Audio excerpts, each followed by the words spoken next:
Well, we are resuming world discussion now. Thank you for your patience, ladies and gentlemen.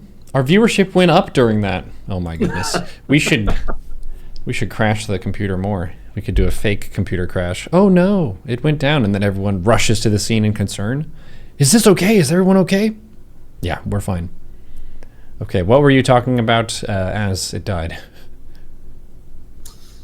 Where did you cut out? I mean, where did I cut out? Um, you were talking about the machinery was water powered or something that Oh, they were that's when busting. okay. Yeah. Well, I was just saying that it's water. The machinery initially was water powered, but then in the early 19th century, it quickly shifted over to steam powered. Oh, okay. But that was kind of ancillary to the main point, which is that that way of life, the traditional way of life of the skilled textiles worker, disappeared because of that transition. And then I made the additional elaboration that there were still skilled textiles workers, but that they focused pretty much exclusively on the upper end of the market. So you could still make money doing it, but you pretty much had to charge very high prices that only wealthy clientele could afford. And so you can still see sort of small boutique firms operate in the textiles industry that are still largely done by hand, where the work is largely done by hand instead of by machines. But for the most part, the initiation of the Industrial Revolution and the induction of machinery into the textiles industry meant that the day of sort of the local small-time tailor was over. That was pretty much gone after that.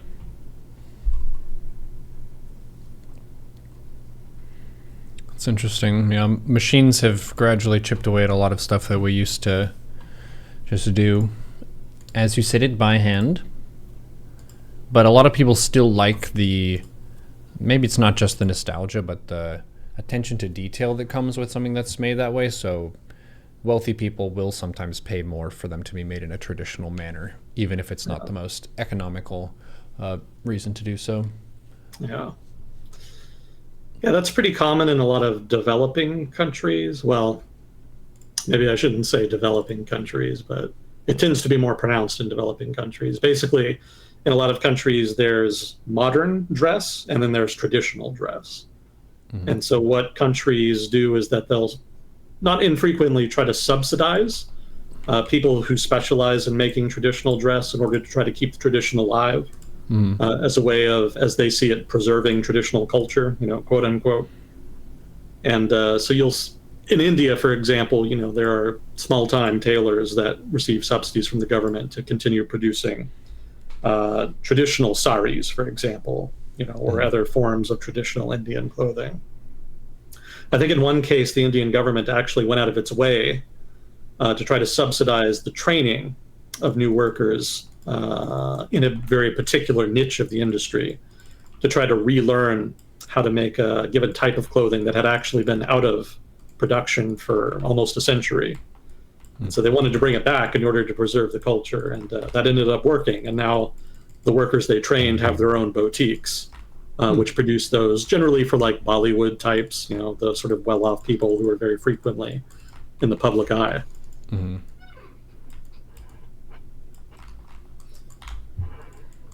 So I think you don't see that as much in Europe and, in like developed countries, because I feel like people don't really care as much there.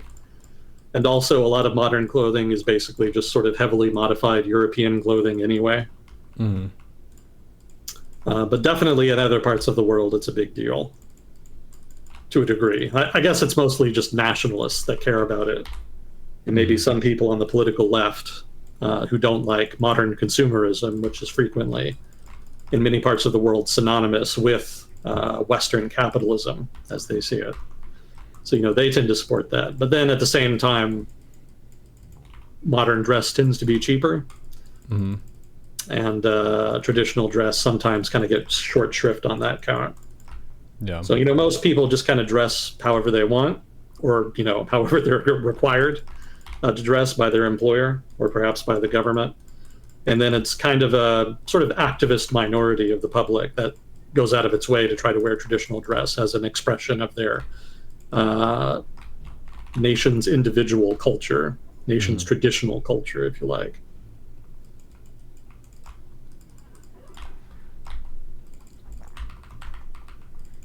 Yeah, we make little votes every time we make purchases because we decide what we want to spend our money on, and that drives the system. But yeah, people definitely want to clothe themselves in an economical way where it's not too cost prohibitive to them. All these like ethical choices you can make for shopping usually mean you have to pay more to buy more ethically. And then also you have to pay more to buy for higher quality. And then you also have to pay more if you want the clothes to look better. So you're going to have to cut a corner somewhere usually. Yeah, it can add up pretty quick.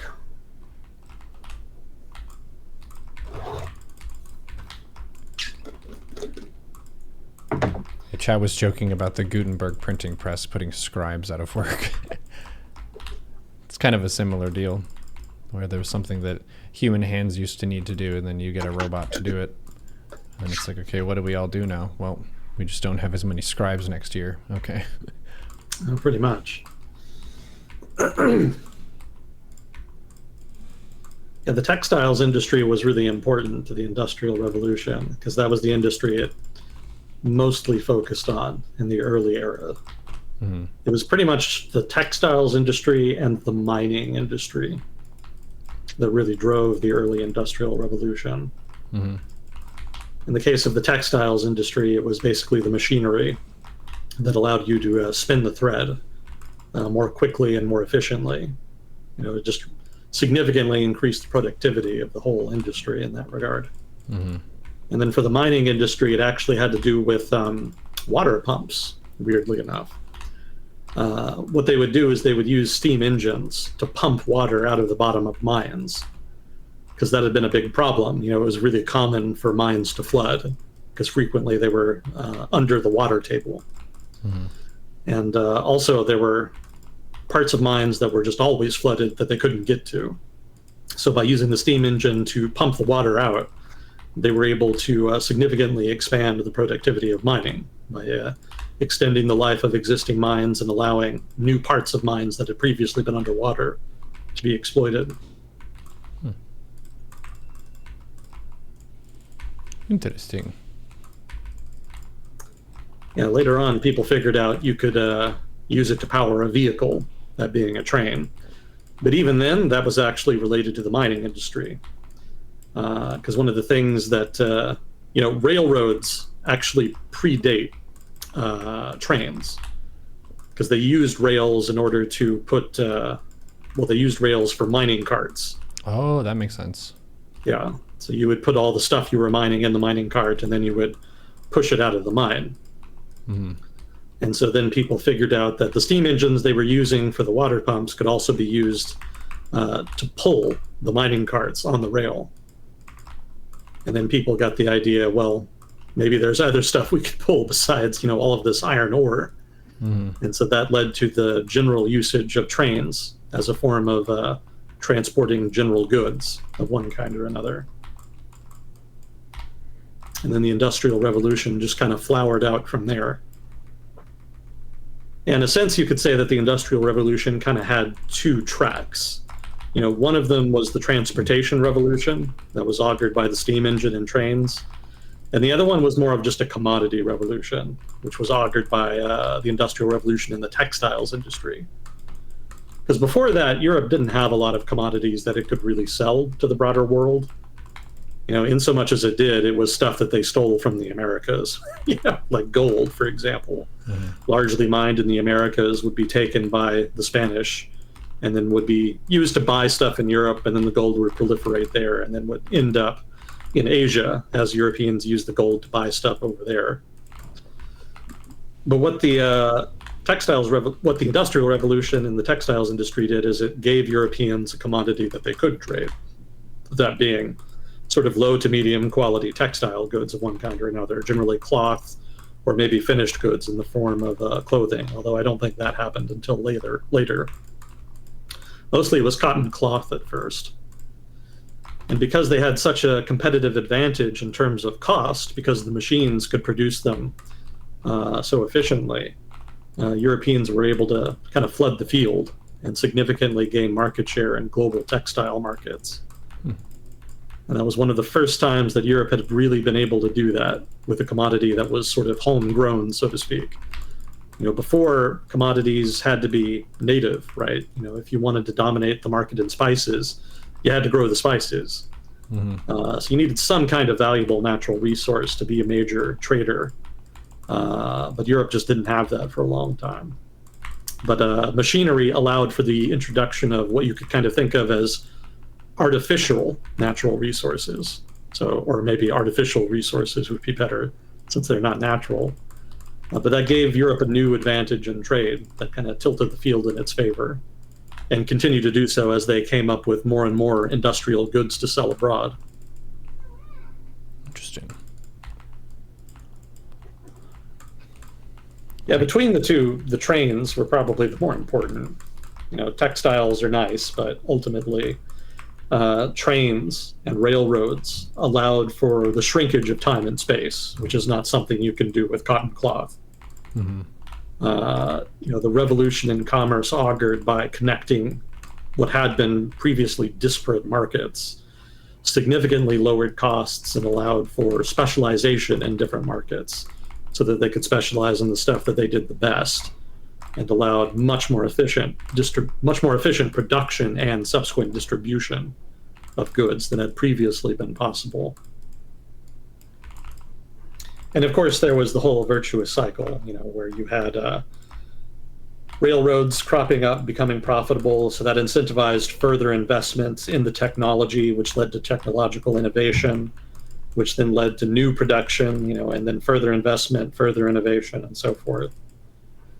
So Britain, for a long time, actually pretty much dominated the production of trains and even railway through much of the 19th century. Even in the United States, when we were significantly expanding our railways, most of the trains and railways through the first half of the 19th century in the United States actually were just imported from Britain.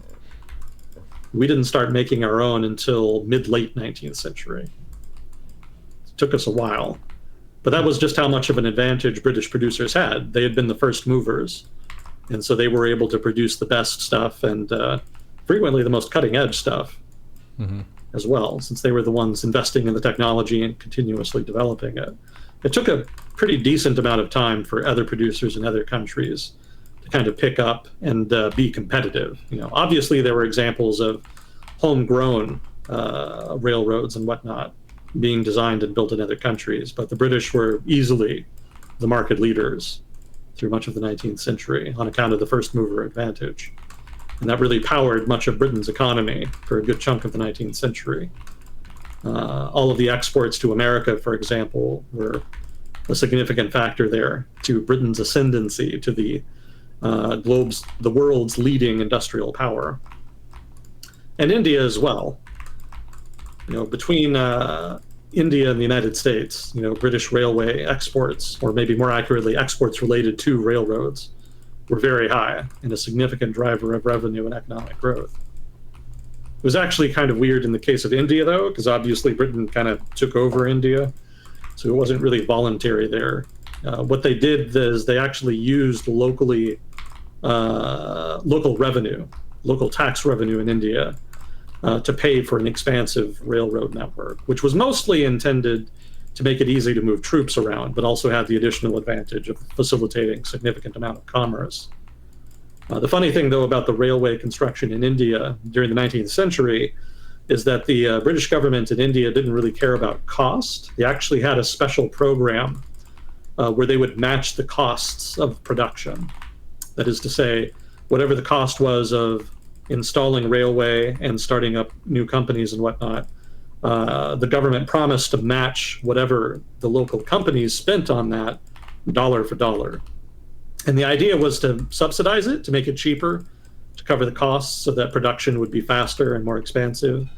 But instead, because it was poorly designed, the railway companies ended up maximizing costs so that they could get the money from the government and just pocket it.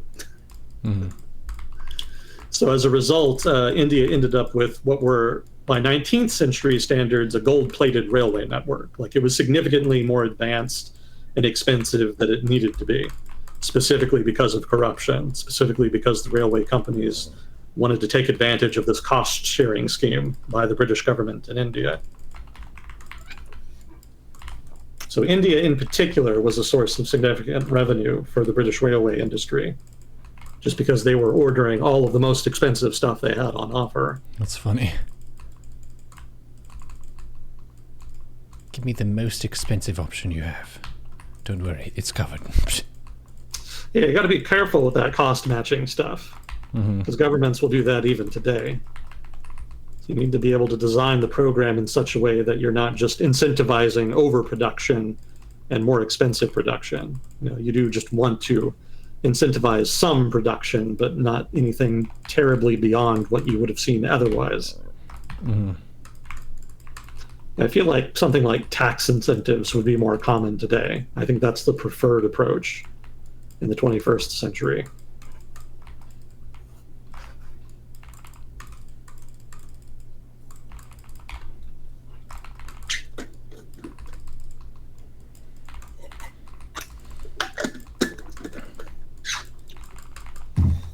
Chat, has there been anything else this week that's people are fussing about? People always fuss about Trump and Biden, but, you know, that's sold. We've already heard it. We've already heard it too many times. Yeah. Well, Israel was in the news again. Did you see that? No. They've got a law that is about to sunset that they're debating the renewal of. And it has to do with ultra-Orthodox Jews, specifically ultra-Orthodox students in religious schools. Let's see if I can find the notes here. Yeah, so this is an old issue in Israel, and a very controversial one. Basically, ultra-Orthodox Jews want, as is custom, to spend their lives studying the Torah.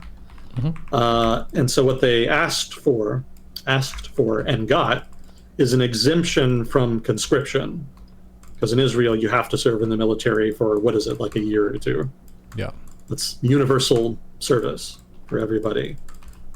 Unless you're an ultra-Orthodox Jew at a religious school. If you're doing that, you're exempt. But that's hugely controversial, because there's a broad sense, actually by a majority of Israelis, that everybody should be serving. You know, because that is something that is a part. Well, for one, I mean, it's necessary just because the country is just kind of perpetually in danger. So, you know, there's a sense that everybody needs to know how to fight and contribute to the common defense. But there's also the idea that these people are kind of shirking duty. You know, that it's kind of everybody's duty and responsibility to contribute to the nation and to kind of expose themselves to the risks of defending the country, and that national service is a part of the culture. It's part of what makes people Israeli. And so the fact that this particular niche group kind of gets an exemption rankles a lot of people. So the law by which they were granted an exemption is sunsetting, and so that's caused a big debate to flare up within Israel about whether or not the law should be renewed or whether or not it should be scrapped. And this is particularly ill-timed because, as everybody knows, there's an ongoing war in Gaza. Most people in Israel are very pro-war at this point, but there are differences emerging about the way that the war should be prosecuted, whether or not the destruction of Hamas should be prioritized, or whether the rescue of the hostages should be prioritized.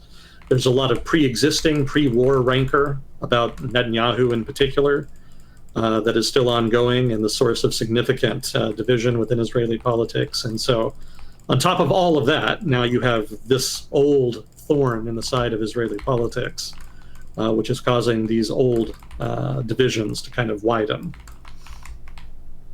So it's not clear how they're going to handle it, but the critical thing here is that the fact that the far right, which is generally pretty ultra-Orthodox in its outlook and orientation, is in government, and specifically in coalition with Netanyahu, whom is already unpopular with broad swaths of the public.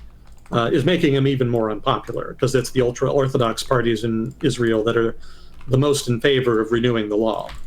But like I said, the majority of the population in Israel doesn't want to do that. So anybody who didn't like Netanyahu before now has additional reasons to dislike him. Mm-hmm. And some people on the fence are kind of shifting away from him now because he is aligned with this unpopular or ultra-Orthodox position on the conscription issue. So this is probably not going to be the thing that, is the death blow to Netanyahu's career in politics. He's well known as a survivor. He's been around a very long time. But it seems like every other month there's some new thing which is undermining his position. So, if he does manage to survive this particular era of Israeli politics, it's going to require some especially dramatic and creative innovation on his part. He might be capable of it, but, the room to maneuver is only getting narrower with time. So it's not clear how much longer Netanyahu is going to be able to survive. But plenty of people have said that before, so I don't know that I would bet against him. We'll see. Some interesting political drama regardless.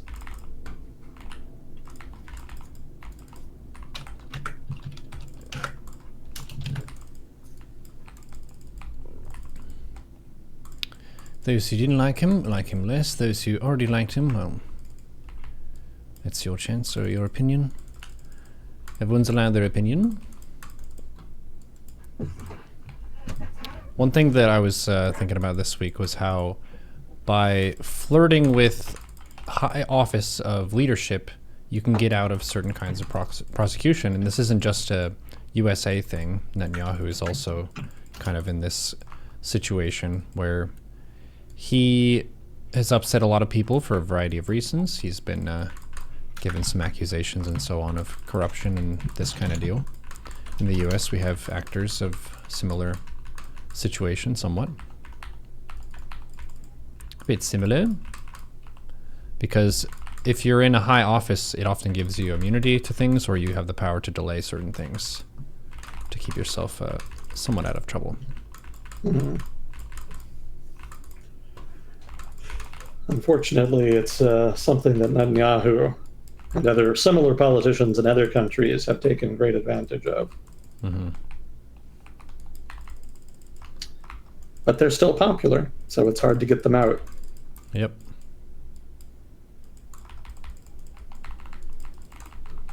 We'll see how things shake out. I would say that it doesn't necessarily matter that much in the grand scheme of things, because it's unlikely Israeli policy in a number of areas is going to change much if Netanyahu does leave. Because like I said, the Israeli government's position on the Palestinian issue is pretty much a consensus issue now. A consensus position, rather, in Israeli politics. So that would not change with Netanyahu. Sorry if this is a silly question, but how do they determine who's an ultra-Orthodox and who's just like very Orthodox? All right, so this would be a good time for the usual disclaimer. I'm not an expert in everything I talk about on here, so if I ever say anything wrong, stupid, or biased, please do correct me. If I'm wrong, I want to know more than anybody, so participation from chat is encouraged. I don't read chat while I do this, but I will read it later, so feedback is certainly appreciated. So that said, my understanding is that the difference between Orthodox and ultra-Orthodox is that the ultra-Orthodox are the ones who actually do go to the religious schools and then spend their whole lives studying, and more to the point, not working. Generally they have family who support them while they engage in these religious studies. With Orthodox Jews, they're also very religious. Sometimes they go to the religious schools too, but then they will not dedicate their lives to study at the expense of work. They actually will join the labor force and generally be self-sufficient.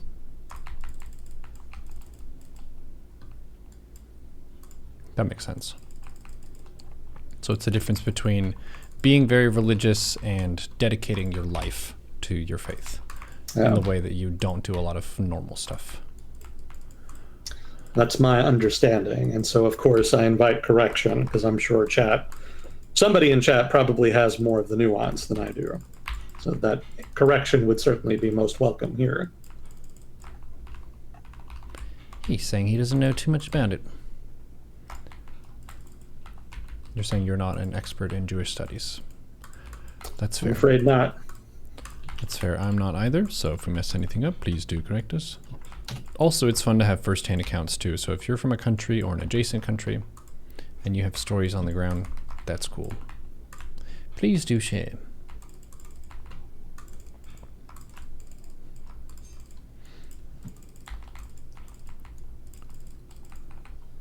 Have you heard about the Comstock law? Comstock law. I don't know what that is.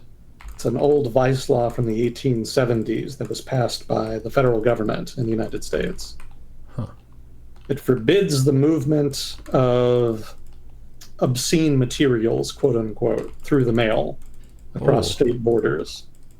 It was originally intended to restrict, de facto ban abortion, specifically the movement and mailing of contraceptives of one kind or another.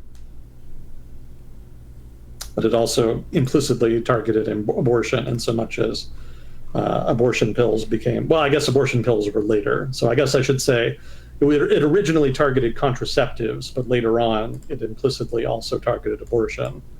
Once materials relevant to abortion became something that the government could viably target. So those came under the auspices of the law later on. When Roe v. Wade happened back in the 1960s, which de facto legalized abortion nationwide, the Comstock law became effectively unenforceable. But it technically remained on the books even as successive governments were not enforcing it. And now that Roe v. Wade has been overturned, there's the question of whether or not this law should still be in force. And from what I was reading today, technically it should be, which means that there is technically then already in place a national ban on abortion, in so much as it involves materials crossing state borders anyway. So some of the anti-abortion crowd is really pushing hard for Trump's reelection, because they think that if a Republican gets elected to the presidency, they will use their discretion to start enforcing this law again and create significant new barriers to abortion, if not also contraceptives. And from what I was reading today, that's likely to work if they do that. Apparently, it is largely just at the discretion of whoever is in office in the executive branch as to whether the law is enforced or not. It'll probably end up with a lawsuit taking it before the Supreme Court, but the article I was reading suggested the Supreme Court would probably rule that it is constitutional. So whether or not the Comstock law is enforced again is apparently just going to depend on which party wins the White House in the next election. Which is kind of stupid, but that's the era we live in, I guess. Yeah, we're on the stupid timeline, so it makes sense. Yeah. That's on trend. Chat saying Roe v. Wade was 1973. Oh, my apologies. I was off by a decade. That's okay. It felt like a 60s thing, but it was 70s.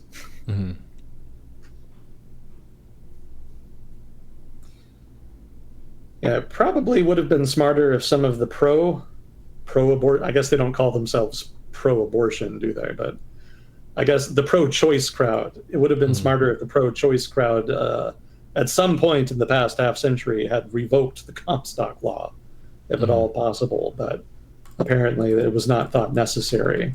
Yeah, I would think that they would assume that the acceptance of that as an option would increase rather than decrease, whereas we've gone back on it in a sense. Yeah. Yeah, so now everybody is in an awkward position. So some additional drama and consequences with regard to the upcoming presidential election in the United States. Lots to be excited about. I'm sure people in the United States will handle it with the maturity and grace for which we are known. Oh, for sure. We handle things very gracefully some of the time. Most of the time, not sure about it. What are the other, I guess, big ticket things that could swing based on our presidential outcome? We have the war in Ukraine is one, because that relates to aid and just the stance on Russia in general. And then Ukraine is actually not going to be one of them. it's not. It's not. Yeah, this is not going to be a foreign policy election. The polling suggests that the main thing voters are focused on is the economy. Yeah, especially things like inflation, which has come down a lot, but it increased so much in previous years that people still feel like prices are too high, that are very elevated. And wages have not caught up yet, and maybe they won't ever catch up. So the squeeze that people feel from the significant increase in prices over the past, for some years, however long it's been, that's probably going to be a continuing feature of American politics until wage increases catch up, if they ever do. So that's not really something that's going to change regardless of who you vote for in November. Prices very rarely come down after inflation, unless it's supply-driven inflation, which probably was not the biggest factor in inflation over the past 4 years. It probably was more demand-driven. That's debatable. You really have to dig into the data and argue with a bunch of economists to kind of settle on that. But it was. I think it would be uncontroversial to say inflation over the past 4 years has been a combination of supply issues related to the pandemic and then significant increases in demand relating to the economic recovery from the pandemic. So that's a broad, flavorless statement that probably most people would agree with. But as for parsing the degree to which one or the other cause contributed to inflation, there's lots of room for debate there. Regardless, whoever you vote for is not going to pass some kind of executive order or a law that requires prices to fall back down to 2019 levels. That's not happening. So the price increases you've seen over the past 4 years are baked in. That's the new normal. Everything else in the economy is going to revolve around that, up to and including potential wage increases. Really what you can think of it as is a wage cut. Whenever prices go up and wages stagnate, that's a de facto wage cut. So effectively what we've seen over the past 4 years is a big wage cut across the board for most people. Obviously, there is some real wage growth that's happened over the past year. I think there's very mild real wage growth, 0.1% or something like that. But it technically is positive. So if you're looking for good news, there's some. But people aren't going to feel that, right? People still just feel, people are comparing prices not to what they were last year, but what they were before the big inflation spike happened. So it's not 2024 versus 2023. It's 2024 versus 2019. Pre-COVID. Yeah, exactly. So that's why people are still upset about inflation, even though it's actually moderated pretty considerably over the past year or two. So that's not going to change, and that's bad news for Biden, because he's the incumbent, and people tend to blame the incumbent for things like that. So that's going to be the main issue. And in so much as Biden is able to kind of get around that, it's going to be a combination of economic measures that are designed to support the working class, which have been kind of hit or miss over the past couple of years, and his ability to convince the public that the alternative is batshit crazy. And that's actually a core plank of the Biden campaign strategy. They have actually focused a lot of attention on just highlighting Donald Trump, his eccentricities, and his political record as president. So you can expect a whole lot of that for the next, until November. Because the hope for the Biden campaign is that they can just basically scare people into thinking that, Trump getting reelected would be too risky. Yeah, but the Trump campaign knows that for Biden to be the president again would be too risky. They're caught between two very big risks here. Yeah, that's the Trump campaign is very much looking at the full 4 years. I can't believe that it's been 4 years already. It doesn't feel like it. It feels like Biden was just elected last year to me. I guess that's just part and parcel of getting older. All of the years start blending together after a while. He did a good job in being a very boring president. I just don't really have very strong feelings about him. I know the shit that other people talk about him and stuff, the different ways that they demonize him or whatever. And he's a high-up politician, so he's probably done some shit for sure. So there are definitely reasons to dislike him. The main attacks at him that I normally hear about are that he is very old and he's not really mentally coherent enough to be president anymore.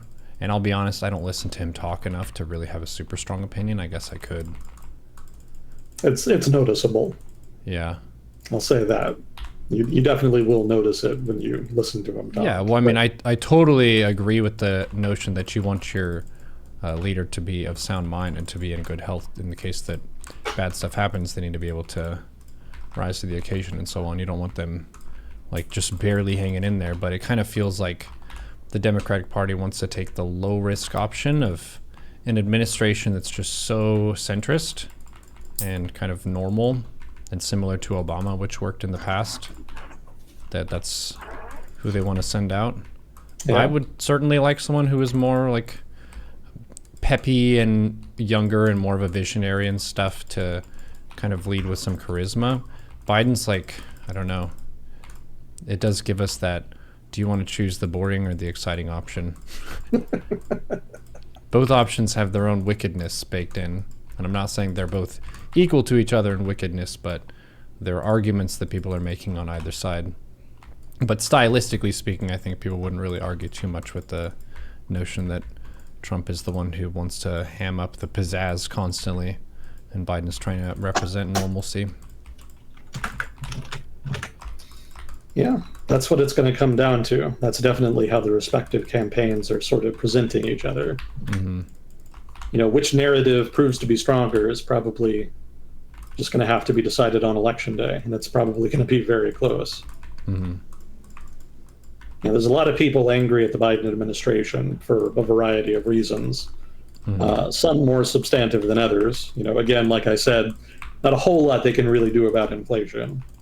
And I don't think that if the Biden administration had averred on some of their big spending packages, like, for example, the COVID relief in 2021, or some of the other stuff they did afterwards, like the infrastructure bill or the CHIPS Act or what have you. I don't think if they had averred on that stuff that inflation would have been significantly affected. I'm pretty dubious about that. You know, really, consumption, that is to say, U.S. consumers, have really driven economic growth in the United States for a while now, since the pandemic happened. So, you know, government spending has contributed to that, but I feel like consumption has been much more important. Mm-hmm. So I don't think he's entirely to blame for that. However, I think there's a lot more grounds to criticize him on things like the border, which people are very agitated about.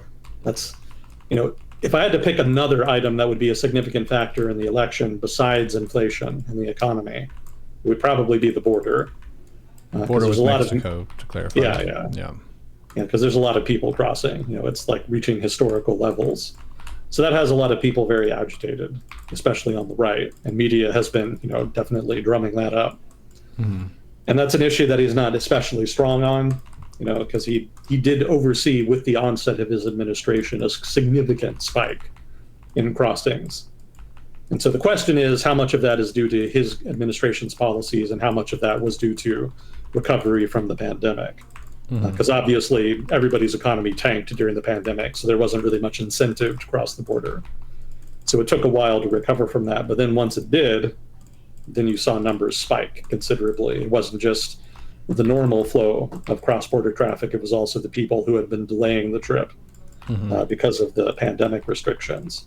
And then also the fact that Biden, being a Democrat and nominally more in favor of asylum, was seen as potentially being more accepting of border crossings and people trying to get into the country generally.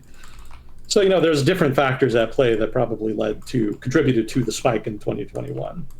I don't think it would have been just any one thing. But the fact that it happened like right at the beginning of Biden's administration means that everybody is going to blame him regardless. Yeah. So he's going to have to try to figure out a way to deal with that if he wants to win.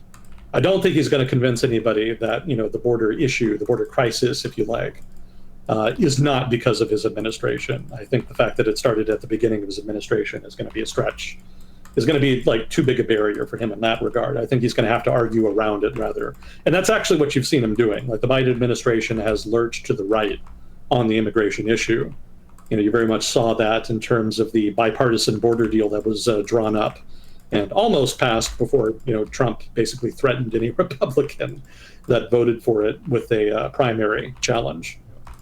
So that shot it down prematurely. But if it had passed, it would have been like the most conservative right-wing immigration bill to have passed, certainly with the support of Democrats in many, many, many years.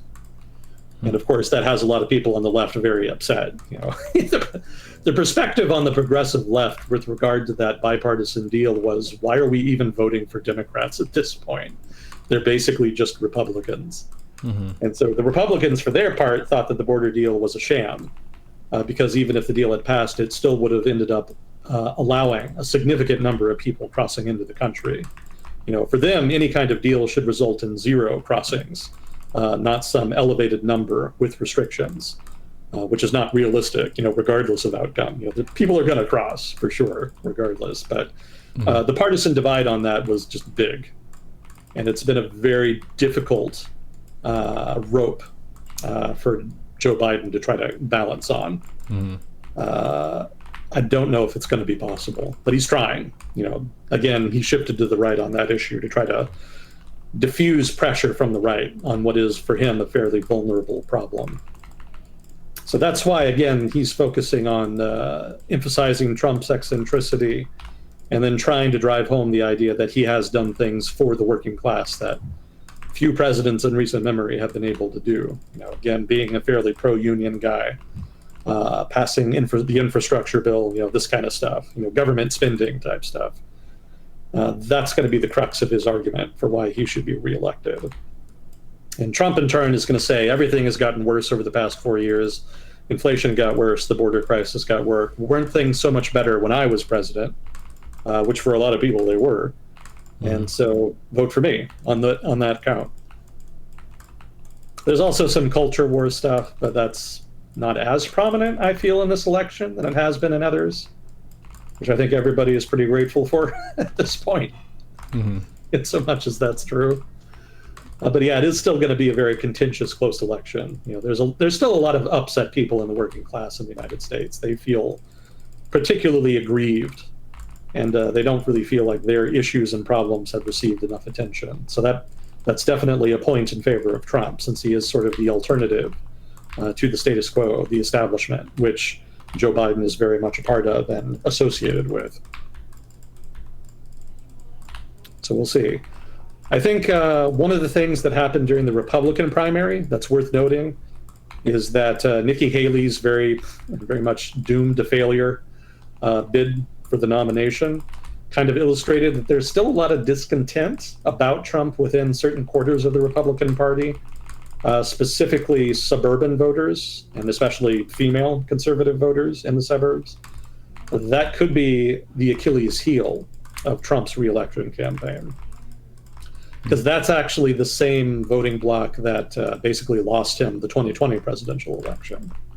A lot of the swing states really themselves hinge on the outcome of very particular swing districts, and a lot of those are sort of middle of the road centrist swing districts that have centrist politics rather, and they tend to lean conservative, but they tend to be more moderate conservative, and it's exactly those people that are the most skeptical of Trump in the Republican Party.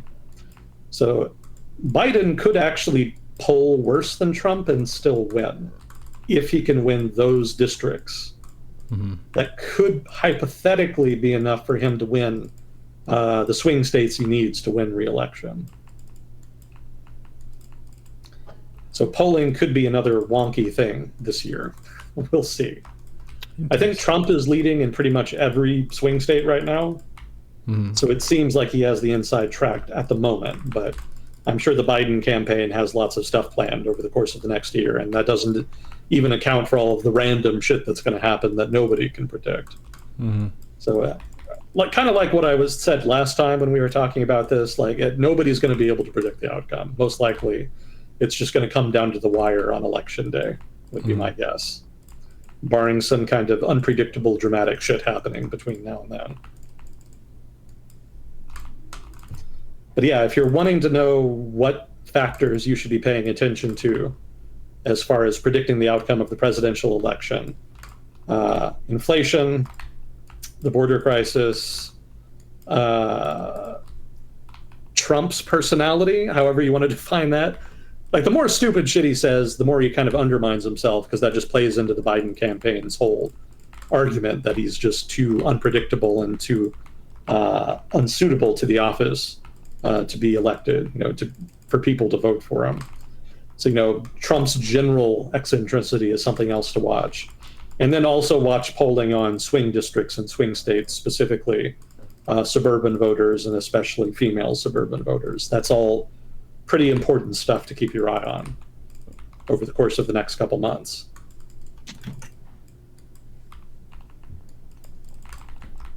Interesting. Well, we definitely have a very entertaining show that's coming up. It'll upset many people. Yeah, no matter who wins, huge swaths of the population will be very, very upset. Feels a little bit Brexit-like in that sense. It's a pretty pivotal election for us, so expect about half of everyone to be pissed. Yeah. There are some apathetic Americans, let's not forget them, who are just kind of going about their business and they don't really care too much.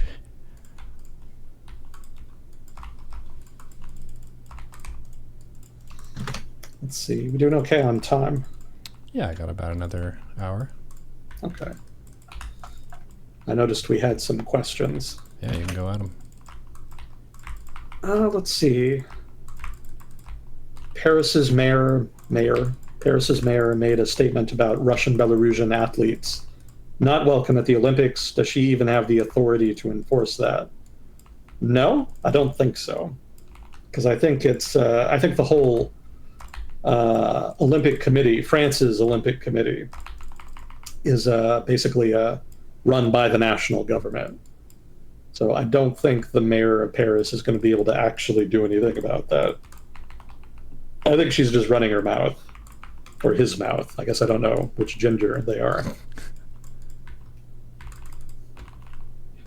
But yeah, I don't think they have the authority to enforce that. Somebody can correct me if I'm wrong, but I'm pretty sure in a country as centralized and statist as France that the Olympics are going to be very much a central government affair and not something any given city authority can really influence, even if the city authority in question is actually technically responsible for overseeing a good chunk of the Olympic program. Also, I think a lot of Russian athletes are banned anyway. There's been a lot of doping allegations and bans regarding Russia's Olympic teams in this, that, or the other sport. Mm-hmm. I think they're still technically required to compete under the special flag. What was it? They can't compete under the Russian flag. It has to be like a special Olympic team flag of some kind. Yeah. And some weird compromise they sorted out on that. That's a generic white flag, I think. At least for some of the esports stuff. Yeah, I've seen that.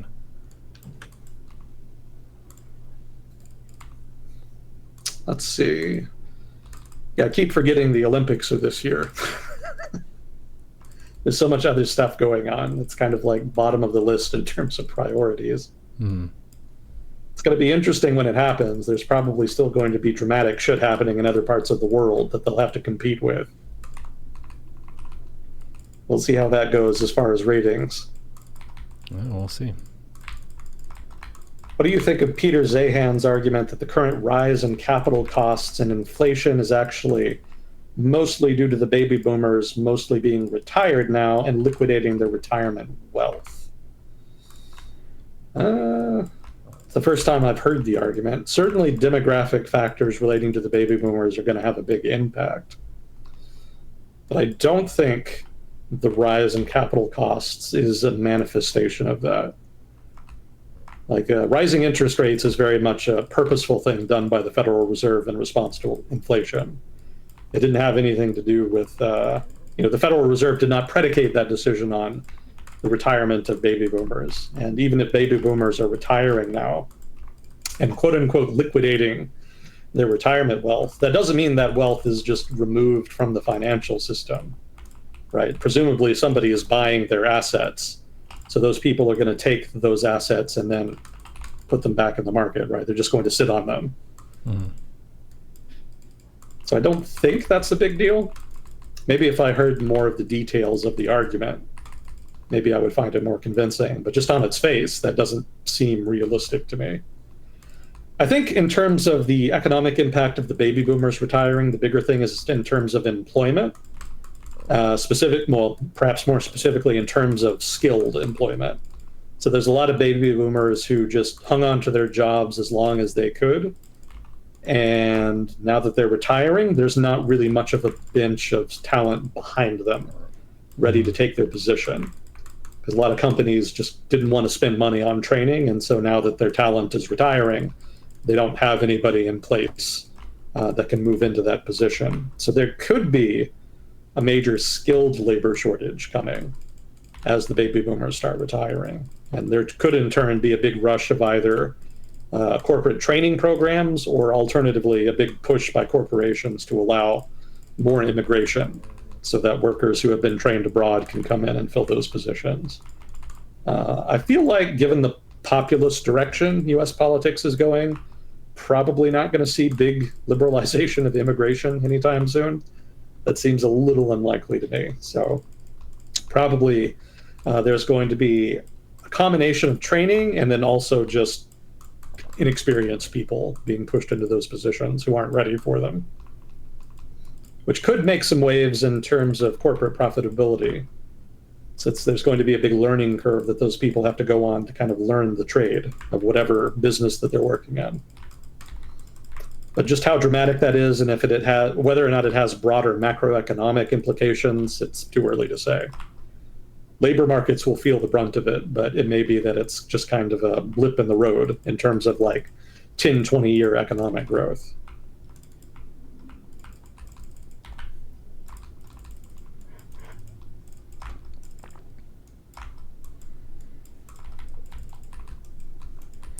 We shall see then. Yeah. We shall see then. Oh. Let's see. It seems China is coming to grips with their declining population and scaling back their economic ambitions.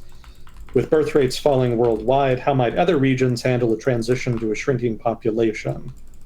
The US and Canada augment their populations through immigration, but can that last forever? Will immigrants become a competitive commodity that countries fight over? So lots of interesting questions here. How might other regions handle a transition to a shrinking population? It's not that hard, mostly because there's not really much you can do about it.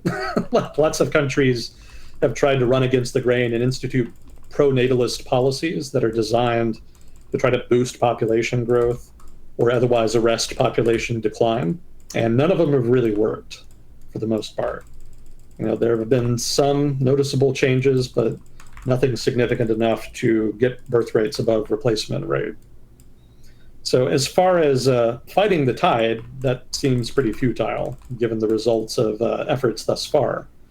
If you want to define transition in terms of how you transition economic management from managing an economy with demographic growth to managing an economy with declining demographic growth, not entirely clear yet, because it's kind of a problem that solves itself in a way, because yes, you do lose money on having to take care of all the older people, and you have a smaller tax base with which to do it, since all of the working age people in the prime of their lives, that cohort of the population is smaller. But keep in mind, population decline also implies fewer children. So that means that you're spending less on education. So you save some money there. And I would point out, too, that the countries suffering the most population decline are also the countries with pretty strong states and very strong social norms about public behavior. And the significance of that is that even if states are unable to handle the big glut in elderly people that they have to take care of, if the state can't take care of those people, it's not necessarily a problem. Because for one, a lot of the elderly people in question themselves may just resign themselves to their fate. And if they don't resign themselves to their fate and they're having to live on the street because they're not getting enough care from the state or from their families, what are they going to do? I mean, they're going to be like 60, 70 years old. So, it's not like you can fight a revolution at that age. It's pretty hard. Mm-hmm. You could argue that the families would be upset about it and would demand that the government do something about it, but not necessarily. Because again, a lot of elderly people in places like Japan actually go out of their way not to inconvenience their own family members with their care. I've seen documentaries on YouTube about that where people on the street say that they just haven't talked to their children in years, sometimes decades, and they don't seek them out because they don't want to ask them for help. They just want their children to live their lives, and so they just kind of go on, just kind of in the end game of their life, living on the streets with no real hope. There's also a lot of people that just die alone. Even the people who are not living on the streets and who are just living alone, very frequently they'll have minimal contact with other people. Mm-hmm. That's not unusual either. So the inability of a state to take care of its elderly population, specifically the increase in costs that might be correspondent with the increase of care that would be necessary to care for an increase in the elderly population, that's not necessarily a backbreaker. You can actually just not do that. You can just cut those costs. Or more to the point, you can just keep costs as they are without increasing them, and then plead poverty when people criticize you for it. That's not entirely unreasonable. So yeah, it's unfortunate, but the reality is that they can probably manage that issue without too much political blowback, especially in states like, say, China, where it's an authoritarian one-party state. Even given China's history and culture as a country, where the elderly are revered and where filial piety is very important. Push comes to shove, like, the party can make you do shit if it wants to. And if it wants to make you accept the fact that the state isn't going to help you take care of your elderly grandparents or parents or what have you, there's probably not going to be much you can really do about it. And a lot of people in China and also Japan, Semitic civilization generally, are kind of inclined to give the state the benefit of the doubt regardless. I think conditions would have to get way, way worse than just something like a crisis in terms of care for elderly people to get people in East Asia to really revolt and significantly engage in unrest. So other parts of the world that have demographic problems generally don't have as steep of a demographic decline. So the problems economically are not as acute as they are in East Asia, and in turns relatively more manageable. So in terms of how to manage the transition, part of it may just be not really doing anything. Like, again, you could probably just blow it off without too big a consequence, for the most part. You could argue that it's a problem in terms of overall economic growth slowing down because you have fewer working age people, but that's not actually a real substantive problem. Yes, lower economic growth means it'll be harder for you to get investment and stuff like that, but keep in mind, technically having fewer people increases GDP per capita. So technically you're not necessarily worse off if your population is shrinking. It may be that your standard of living actually stays relatively high. That is to say, your average standard of living stays relatively high, even in the face of population decline. So your overall resources may shrink, but the people may be very comfortable. So it could be that if these countries continue to shrink over the long term, it's actually a pretty comfortable decline to the point where it's not really a political crisis, or at least not perceived as a political crisis. Yeah, I'm just thinking of there's housing, and then if the population isn't really growing anymore and it does decline, then that is alleviating pressure of how hard people need to work to give themselves housing, basically. Yeah. So even though, yes, it's true that it sucks that the elderly population isn't really getting the support that it needs, like over the long term, it should even out to like reflect a more sustainable population level. Yeah. Yeah, so it does come with some perks. That is to say, population decline comes with some perks. In general, it's deflationary, lowers prices, lowers cost of living, etc. So that's not inherently bad. Maybe it's a problem in terms of things like strategic position. Your armies are not going to be as big.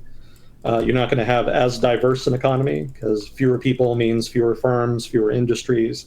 So you may have to import more stuff. But so long as you can specialize and maintain a relatively developed economy, you should be able to afford that stuff. That's still viable. Mm-hmm. So I'm sure there are things that countries and governments are going to try in terms of managing an economy that is experiencing demographic decline. They may identify particular sectors that they feel they need to maintain self-sufficiency in and try to prioritize those with subsidies and other forms of industrial policy. But I suspect by and large, the problem is going to be largely ignored for the most part. I don't think that there's much that states can do either about the demographic decline or necessarily the economic fallout. Obviously, immigration is one possible solution, but if you're Japan, then that's not really a viable solution. They have significantly increased immigration into Japan. And when I say they, I mean the Japanese government.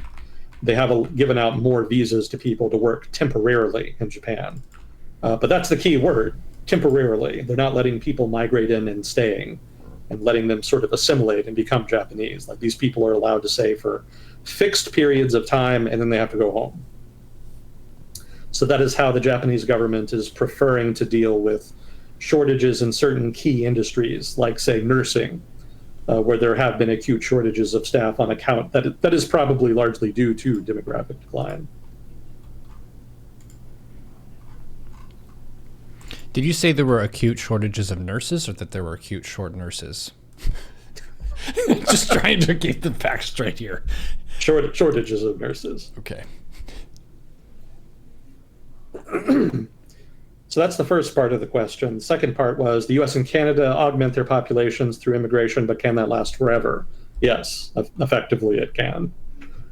We've been doing it, the countries, and I can't speak as much for Canada, but I think they're in the same boat. Like, we've both been leaning on immigration for our entire respective histories. So there's no inherent reason that can't continue. It may not continue as wild a pace, but it probably will still continue to varying degrees over time as a function of politics. And I would point out that even if there comes a government that wants to significantly crack down or even stop immigration, it's still not going to stop. Immigration is one of those issues that is kind of de facto consensus, even if in terms of partisan hackery, it's a big cleavage. American businesses want to hire cheap immigrant labor, be it legal or illegal.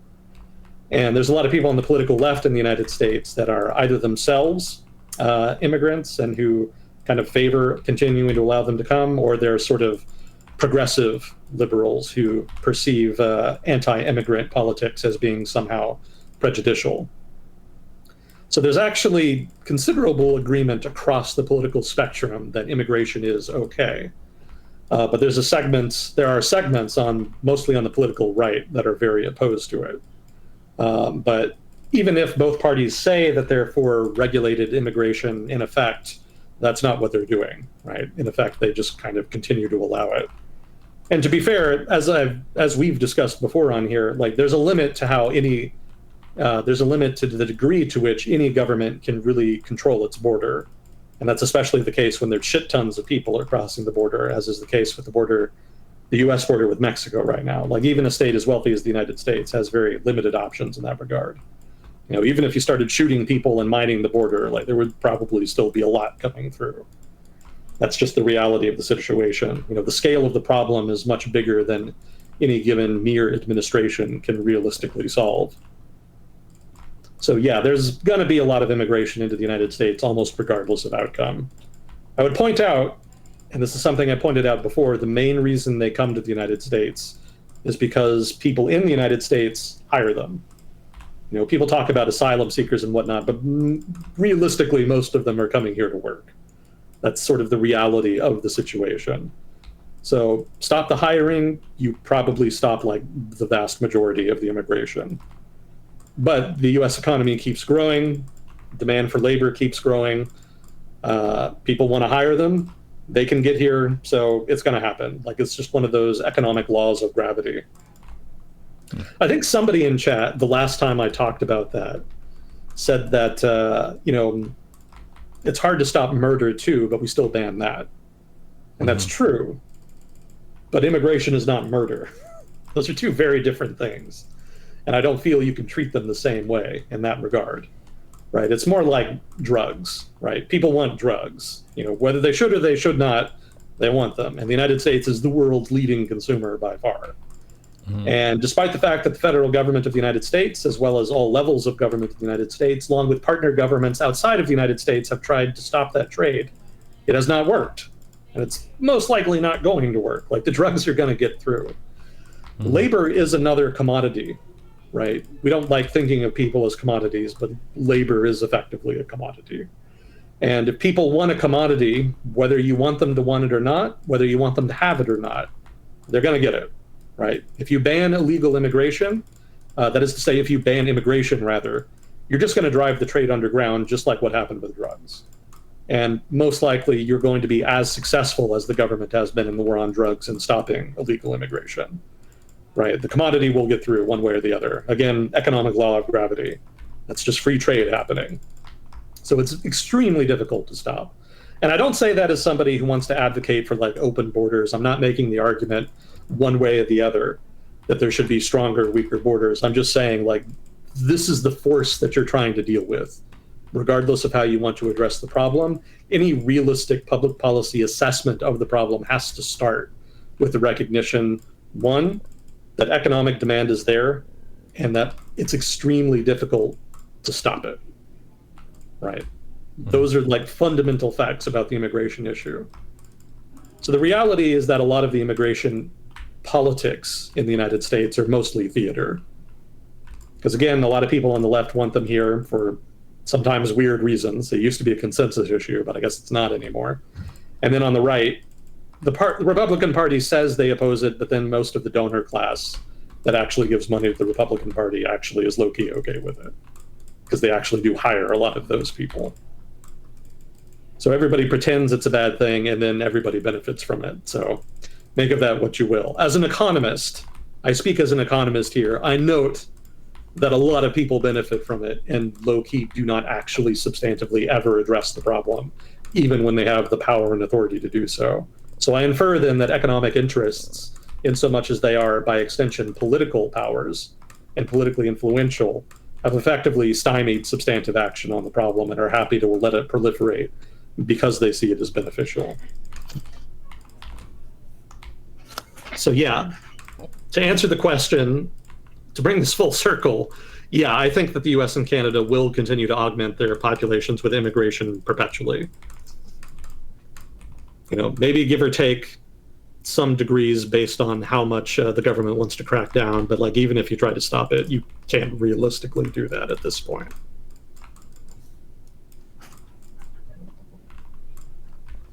You cannot stop immigration. People will migrate. It's just science.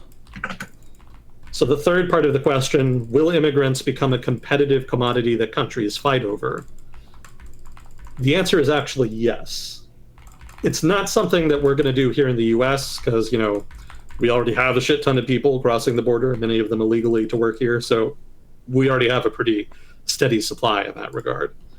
But in other places, other parts of the world where you have relatively strong economies but relatively weak demographics, you probably will see that. We already talked about one example. Japan is competing for Filipino nurses, for example. The Philippines produces a lot of nurses, by the way. They actually produce a big surplus, so they export a lot of them. But countries like Japan, South Korea to a lesser degree, maybe China someday, all of them try to fill these skilled trades for which they have shortages with foreign labor. So that's one manifestation of that demand. But then also you have the Middle East, where you have a significant dependence on foreign labor, especially in places like the construction industry, in order to meet demand for labor that the native population cannot and probably will not meet. I think somewhere I read that the majority of the population of the United Arab Emirates is actually South Asian. That is to say, from either India or Pakistan. But because they're not citizens, they don't technically count. In terms of people who are there legally and permanently as residents or citizens, most of the population is still technically ethnically Arab, with a bunch of expats from all kinds of countries kind of making up the middle class and whatnot. So yeah, there's big demand from the Middle East for blue-collar labor of one kind, as well as probably to a lesser degree skilled labor.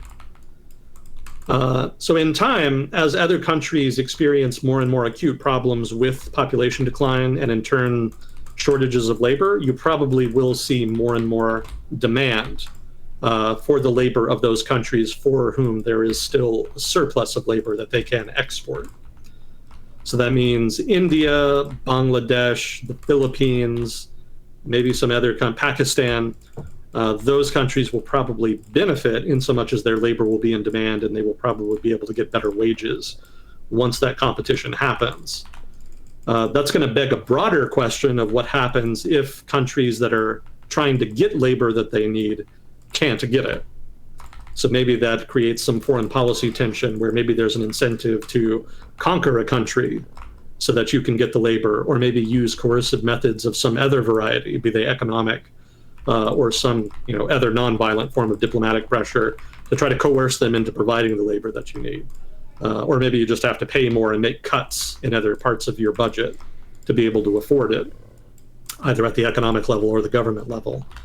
There's going to be some weird shit happening on that front, but it's not going to happen for a long time because there's still a big global surplus of labor right now, and the countries that are really in need of foreign labor are still, the demand for foreign labor is still relatively mild compared to the supply. So it's not really a big pressing issue at the moment, but it's not just East Asia that's suffering from, I shouldn't say suffering, that is experiencing population decline.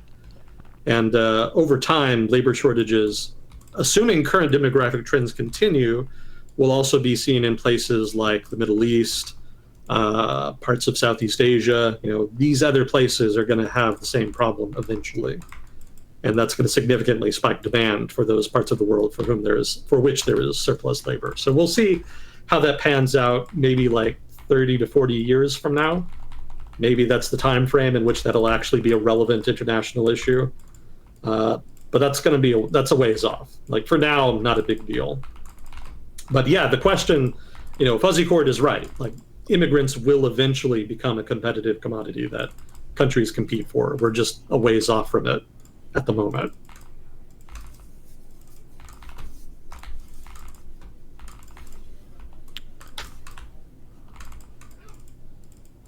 And then, sorry? Human capital, how much of it do you need versus how much robot do you need?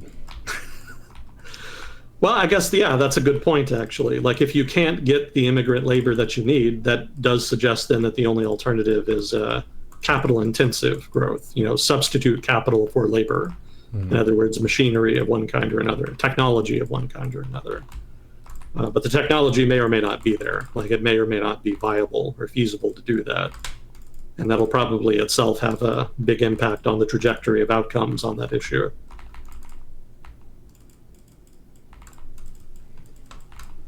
So given the melting polar ice caps, have there been any developments on naval presence in Russia for the Arctic Circle in terms of securing newly opening trade routes?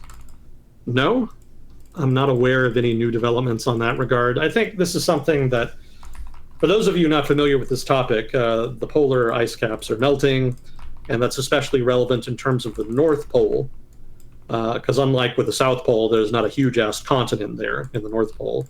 So once the ice melts, that's going to be navigable territory, right? You'll be able to sail ships through the North Pole.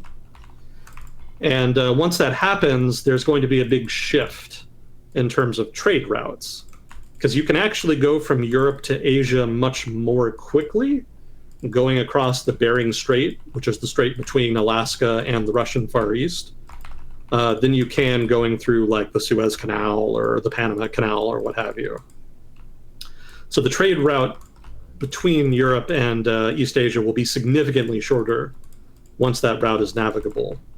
And so there has been some strategic interest on the part of various think tanks interested in national security on securing, preemptively securing those trade routes. So the Canadian government has been talking about this for like the past 10, 15 years. The Russian government has been talking about it. The Russian government took proactive action. They actually claimed a huge continental shelf in the North Pole. This was like 10 years ago, 15 years ago, something like that.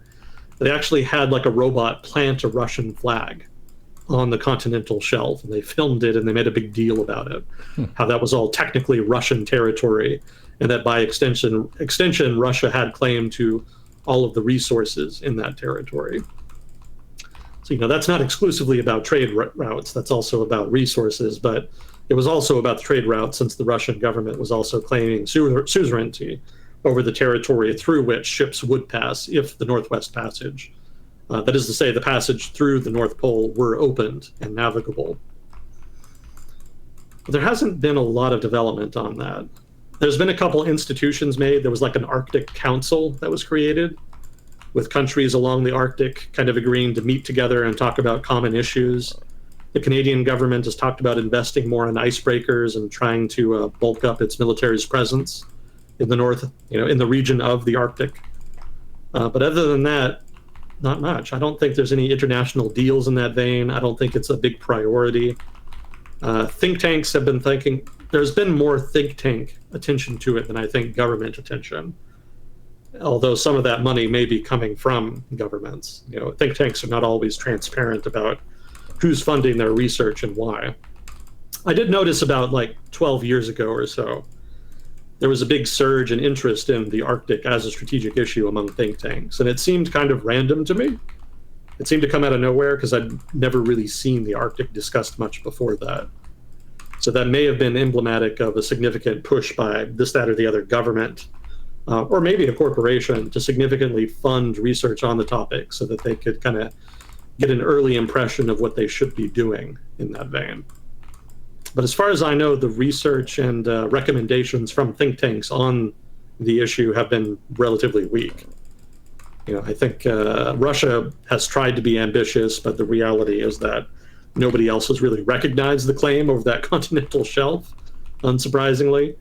So, if and when the Arctic opens up and becomes navigable, it's probably only then that issues around the legality of who controls what territory and, who has suzerainty over what stretch. It's probably only then that those issues will be substantively addressed. Because right now, it's still kind of far away. Maybe not as far away as people think, but it's still far enough away that other priorities take precedence. And so people, I think, in government are not paying that much attention to it. And really, I don't know what people can do anyway. I mean, you can get like-minded states together to agree to a common approach to regulating the Arctic, but they kind of already do that, so that's not really new. Russia or similar countries can try to be ambitious and lay claims, but if nobody else recognizes them, then it doesn't really matter. At that point, you might as well have just waited and then laid claim when it became navigable, and it would have been exactly the same outcome. So that's probably a wait-and-see issue more than anything. It's not going to be something that's really addressed until it's a looming issue. And I think it would be better to deal with it before it becomes a looming issue, but dealing with problems before they become critical is not really the thing going on right now in the world. We're not very good at that, as I think current events illustrates. So I would not be optimistic on that count.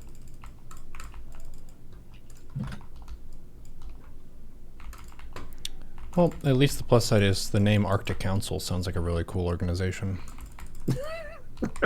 The Arctic Council is now meeting, discussing our mutual issues such as why is it so cold?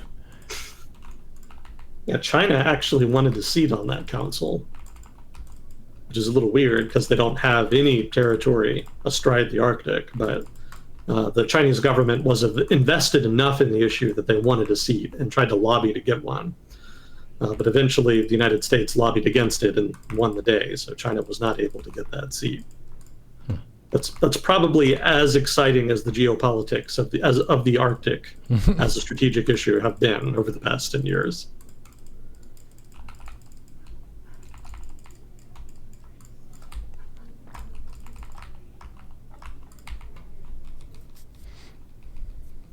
Well, we doing okay on time? Yeah, got another 20 minutes or so. We were joking earlier in chat today about how Canadian a person can be and how we've lived in Canada before during the poker era and so on, and how different people from the US can be more or less Canadian. Like a Texan might be less Canadian than a Washingtonian, for example. And it made me think of the book that we discussed too, and how the initial approach to occupying that landmass was pretty different for how the French went at Canada as opposed to how people went at parts of what later became the United States. Very much more like a peace and diplomacy kind of strategy as opposed to a blood and war strategy. But Canada probably has their fair share of military conflicts too. Yeah, they've been in some scraps. Took a beach on D-Day. Nice. What was that, Juno Beach? I don't remember. But it was Omaha, and what was it? The American beaches were Omaha Beach and Utah Beach. And then the Commonwealth beaches were Gold, Juno, and Swordfish. And I want to say that the British took Gold and Swordfish, and that it was the Canadians that were responsible for Juno. I don't really remember. So if somebody in chat remembers, let me know. Chat is saying Juno, yes. Okay, it was Juno. Yeah, even after that, they continued fighting in the war, and I think they were responsible for liberating a good chunk of the Low Countries. That is to say, Belgium and the Netherlands. Yeah, lots of Canadian action there. Very difficult to fight in that territory on account of the various riverine barriers and the swamps and all that jazz. Mm-hmm. Very waterlogged territory, basically. It's not good tank country. Yeah. People also don't think about that when they're thinking about going to war and fighting for your country. It's like the landscape you're going to be fighting in. Usually you're focused on the spirit and the propaganda and patriotism of that, rather than, by the way, you're going to be there in the winter, in the mud. There are mosquitoes. Good luck. Yeah. Yeah. Hard to get volunteers when people actually know what they're getting into. Mm-hmm. War is pretty rough. As I recall, Canada had a pretty fearsome reputation during World War I. Mm-hmm. Pretty tough fighters at the time. Yeah, well, it's not the most friendly climate much of the year, so you'd have to have fairly hardy people who know how to deal with some difficulties. Yeah. I guess other than that, it was mostly wars with Native Americans. Mm-hmm. They had quite a few of their own, unsurprisingly. Yeah, and that's a thing to kind of break apart, is the different Native American tribes often have very different policies toward imperialists and so on. So you can have more peaceful tribes that go for integration and trade and stuff, and other ones that also want to wreck shit, because I think that's a universal human achievement, is peoples of all kinds have strove to wreck shit rather than to come to talks. Yeah. It's definitely a strategy. Technological advantages are interesting. You mentioned the textiles advantage and how that's production that's not directly a combat stat, but anytime you boost your society, you boost your population, you're making more stuff, you're getting more people, you're increasing your ability to do military if you needed to shift the gears in that direction. But yesterday we were talking about the difference between a bow and a compound bow, and a bow is a type of weapon, and figuring out different ways of using that have been major edges for military. Like for the Mongolian Empire, the bow horseman was a very, very strong build that no one could really counter for a while. Countered the meta with the cool tech edge. Yeah, military technological innovation is a constant tit-for-tat evolution. Mm-hmm. Always something new. Chat's asking, isn't there something in the Geneva Convention because of what Canada was doing during World War One? I don't know of any, but it wouldn't surprise me. What if they had some really, really delicious maple syrup that they brought over from Canada, and they said, "Hey, enemies, do you want to have some of this?" And they're like, "Yeah, we would love to have some of that maple syrup." And then they say, "Well, sorry, because you can't have any." And it crushed their spirits so hard that they had to come to talks and say, "That was too mean. We're doing war, you mustn't do that." Well, the story I keep reading on Reddit is that there was an incident where some Canadian soldiers started throwing food over to the Germans in their trenches. Mm-hmm. And that the Germans would come out and run to get the food. And then one day, the Germans asked for food, and instead of throwing food, they threw grenades. Oh, so they created a habit and then they punished it. Yeah. So supposedly, in so much as you trust Reddit anyway, that is the thing that happened. So I could conceivably see some rules in the Geneva Conventions regarding that kind of behavior.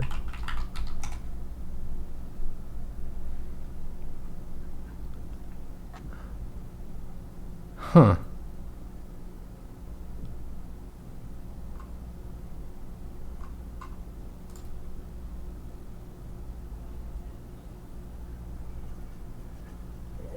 Oh, yeah, it was corned beef that they threw at them. Corned beef. Yep, tins of corned beef into a neighboring German trench. When they started hearing happy shouts of "Yes, give us more," they threw grenades. But that wasn't what they wanted for breakfast. Very sneaky. Mm-hmm.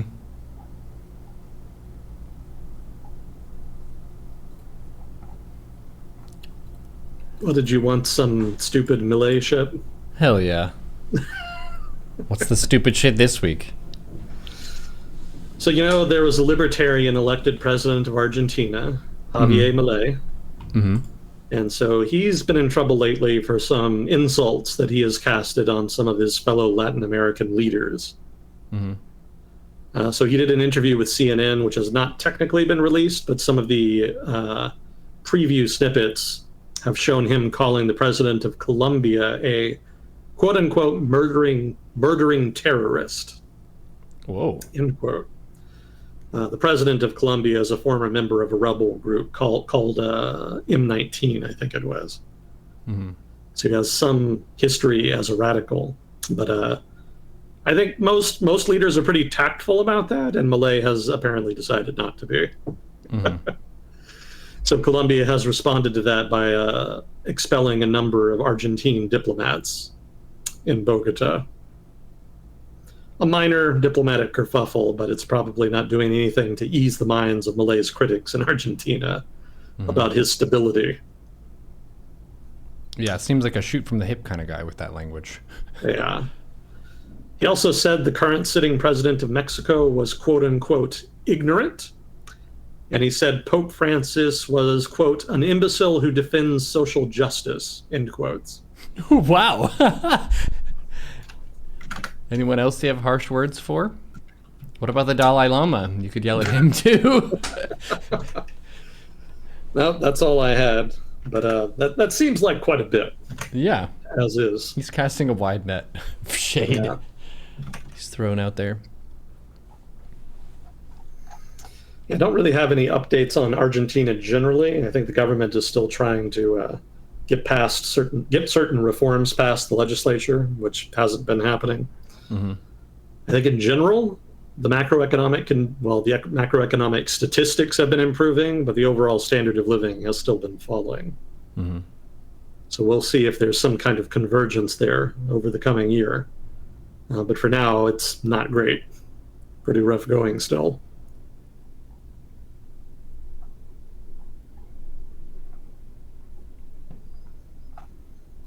Oh, did you see the news about the U.S. base in Niger? No. What happened?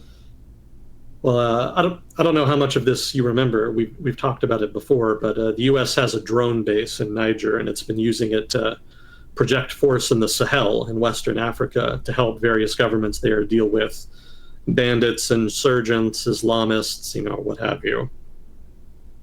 And there was a slew of coups in West Africa over the past couple of years that have resulted in new military governments that are hostile to France in particular, but have tended to have relatively mixed feelings about the United States. So Niger had a similar such coup, and there was some question about whether or not the US would be expelled from one of its most important bases in the region. The new government did expel the French, but they did not expel the Americans. So we have continued to operate out of that base correspondingly.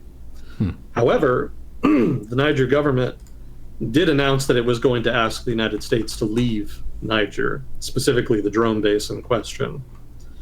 And that happened after the US government started raising questions about corruption in the new government, which is a little lacking in subtlety, in my opinion.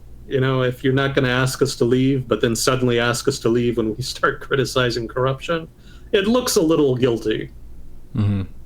Maybe a little suspicious. Now, since then, I haven't heard any new developments on this. I did see an article where the US government was saying that the actual lease has not been voided yet. So it seems that the government, while it said that it wants the US to leave, has not actually done anything to officially request that. So for now, it looks more like political grandstanding than any substantive effort to actually break with the United States. So we'll see. That's a developing situation. Maybe later on they will actually void the agreement. But for the moment, it's looking like cheap talk. But it certainly got the attention of the Pentagon. They've been quite proactive in trying to smooth things over. Yeah, West Africa remains as happening as ever. Interesting. Chat saying that Wagner Group was involved in some of the coups? Kind of. I mean, it's debatable, right? Supposedly they've, what we do know is that generally after these coups happen, Wagner Group is invited in to help fight insurgents and provide various other forms of assistance, often in exchange for various mineral rights in the country. But there's not nearly as much evidence about Wagner Group complicity in the actual conspiracies leading up to the coups. That's a little more debatable. If there's evidence to the contrary, let me know. I'm just saying that I haven't read anything to that effect up till now. So I don't think Wagner Group is actually involved with overthrowing governments. I think rather they're just taking advantage of it when it does happen. That makes sense. A lot of these governments that have been overthrown in the region have been suffering from problems with legitimacy for a long time. A lot of them have been led by dynasts, these sort of authoritarian rulers who are a part of families who have been very powerful for a long time in their countries. A lot of them are suffering from a significant spike in insurgent activity of one kind or another. Again, bandits, insurgents, rebels, terrorists, jihadis, what have you. It's a pretty long list. And some of them are struggling more than others. I think Burkina Faso has basically lost about 40% of its territory to insurgents over the past few years. So pretty dire straits. So those governments were already on thin ice. And their legitimacy was sufficiently weak that a coup was hardly unexpected. Surprising, perhaps, given that there had been relatively few coups over the past 20 years. But at the same time, not entirely unexpected. It's not unbelievable that they would do that on their own without Wagner Group support or instigation. So I can't say for sure that Wagner Group wasn't involved, but at the same time, it's entirely believable that the coups happened purely of their own accord, purely due to domestic political reasons. Yeah, they could just be hired muscle to help one side or the other, because if they're offering that service and you have some violent work to do, you could call some violent men or violent women to help you out with that.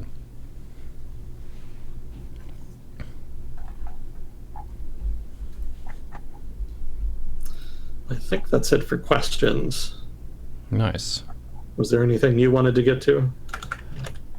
I just see a lot of Similar stuff that you mentioned already with people have opinions on Netanyahu. There's apparently a White House Easter conspiracy. Yep. A White House Easter conspiracy. Who knows? I didn't read about it. Maybe chat knows what it is. I have no idea. Yeah.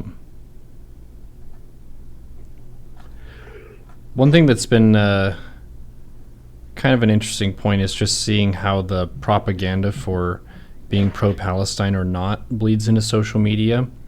God. I've noticed, was seeing some specific language that was directly bullying tactics. Here was one of them. It was something like, either you're pro-Palestine or you're low IQ. That was an interesting turn because I thought the opposite of that would be to be anti-Palestine, and then you have a neutral stance of not really having a strong opinion either way. But it ended up being an IQ test, which I was surprised by that. Wow. Yeah, that's definitely a social media take if ever there was one. Mm-hmm. Dr. Reddit at work. Oh, okay. We know what the Easter scandal is. So today is Trans Visibility Day. That's people who are transgender. And it's March 31st, but that's also Easter, which is the day that Jesus Christ resurrected from the dead 3 days after being killed on Good Friday. And the Christians, many of whom do not support trans rights, feel like it's taking Jesus' attention away. Okay. Yeah. Well, that doesn't seem to have anything to do with chocolate-covered candy eggs, and that's the only reason I care about Easter, so Well, not sure what the big deal is. maybe you care more about the snack side of Easter, but some people are in it for the spiritual side. Fair point. Yeah, there are still people who do take it seriously. Mm-hmm. But it seems like I did not know any of those people growing up. Like for me, it was egg hunts and candy. And then by the time I was a teenager, we basically just stopped doing anything on the day at all. Our family was relatively more, I guess you could say it still is, involved in the faith side of stuff. So Easter ends up being a bigger holiday than Christmas in some sense because he proved his godhood during that period of being crucified and then being like, no, actually death doesn't apply to me, and getting back up again. That was a very big move. Like being born into the world, pretty much everyone's done that, you know? So whenever he's born on Christmas, yeah, it's cool. The wise men give him some gifts and stuff, but he's just screaming like a normal baby. But at the end of the story of Jesus, he gets killed, and most people who get killed stay dead. But 3 days later, well, the stone was rolled out of the way, and he walked out and performed some miracles and visited some people. So for that reason, Easter, I think, is more of a defining Christian holiday than Christmas, and it was for our family for the thinking about the purpose of your religion side. And it is a little bit less commercialized than Christmas. Christmas is like you're being shoved Christmas merchandise from as soon as Halloween ends, and then Santa shows up in the stores. Whereas Easter is relatively less aggressive. Yeah, very much so. Mm-hmm. I would agree. So we'd always go to church on Easter, usually hear about the story and so on. And we would have some presents normally, Easter baskets. We would paint eggs. That was very fun.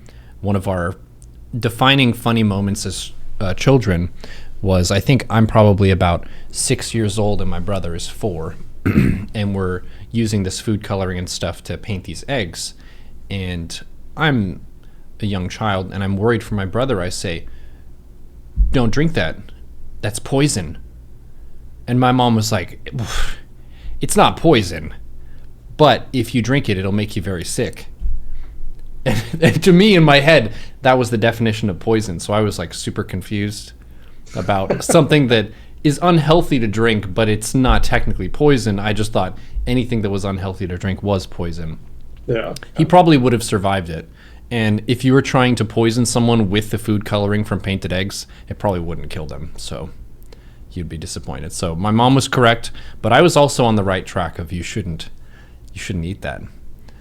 And then as we got older, we transitioned from Easter egg hunting, where you're trying to get little chocolates and candies that are in the eggs, to money, which yeah, it's hard to keep up with inflation.